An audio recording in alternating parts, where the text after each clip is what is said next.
The days passed in the cold, sterile confines of the holding cells, but Marcus's mind never stopped working. His body was bruised, battered, and shackled, but his resolve had never been stronger.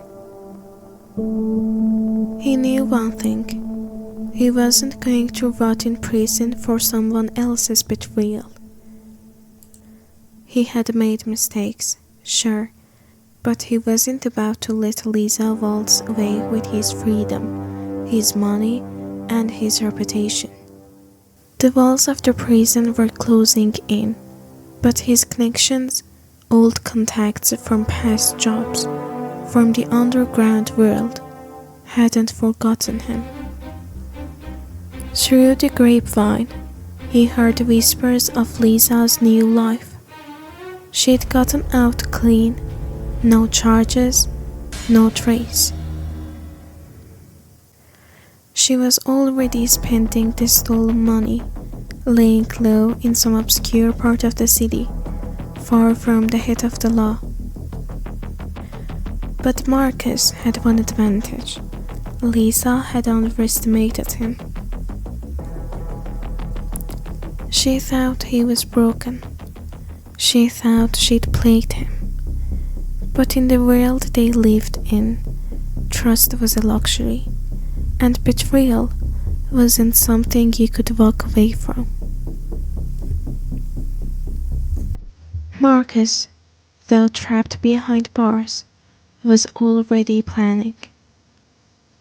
He knew that Lisa's greed would eventually pull her back to the diamonds. No one could resist, not for long. Months passed, and eventually Marcus was afforded a deal information in exchange for reduced time. It was tempting, but he didn't need the deal. What he needed was something far more valuable: a way out. The first thing he did when he was granted a short, unsupervised trip to the yard was reach out to Danny. The tech wizard had a few connections on the outside, people who can make things happen. It didn't take long for a plan to unfold. Danny's brother was already a few steps ahead, having tracked Lisa's movements since the day she disappeared.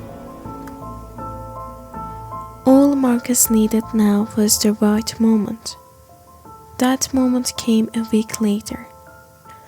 Lisa, as expected, returned to the diamond stash. She had grown comfortable in her new life, but comfort made you sloppy. Marcus knew her well enough to know she'd underestimate her own risk.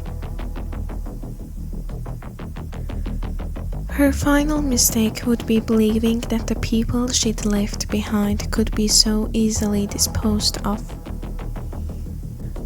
On a cool, rainy night, Marcus was released from a prison under the guise of a transfer. The guards didn't even notice the slight shift in his demeanor, the quiet, calculated way he moved. By the time they realized something was wrong, it was too late. He was already on his way. Lisa was holed up in a luxury apartment, far from the prying eyes of the law. The diamonds were there, locked away in a safe, tucked inside the wall behind the false panel. The night Marcus arrived, the place was quiet, too quiet.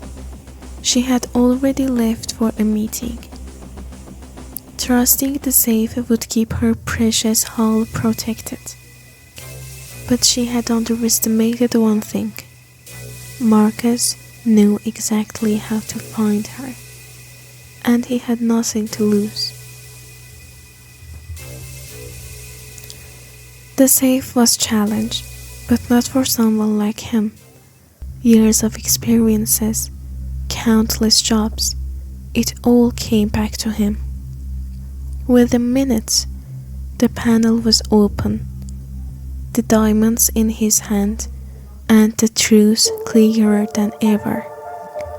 As Marcus prepared to leave the apartment, a voice echoed from the shadows behind him. "You're making a mistake." He turned slowly, seeing Lisa standing by the door, a gun in hand. "Lisa," Marcus said, his voice cold. "I knew you'd show up. Just didn't know it would be this soon." She stepped forward, her expression tight with rage. "You thought you could come back and take everything from me. You're a fool." Marcus didn't flinch. He wasn't afraid of her. He wasn't afraid of anything anymore. He knew her too well. "You think I'm taking everything from you? No, I'm just taking what you stole from me. And then I'm going to make sure the world knows who you really are." Lisa's hand wavered, her eyes flickering to the diamond. "You'll never get away with this." But Marcus didn't need to get away with it. He had already won. As he turned and walked out, leaving her standing there, powerless, he knew the truth. Her days of running were numbered. His body was bruised, battered, and shackled, but his resolve had never been stronger. As for Lisa, her betrayal had sealed her fate. Marcus wasn't just taking back the diamonds. He was taking back his life, piece by piece, and nothing was going to stop him from making sure she paid for what she'd done. The heist had gone wrong, but now the story was about to end on his terms.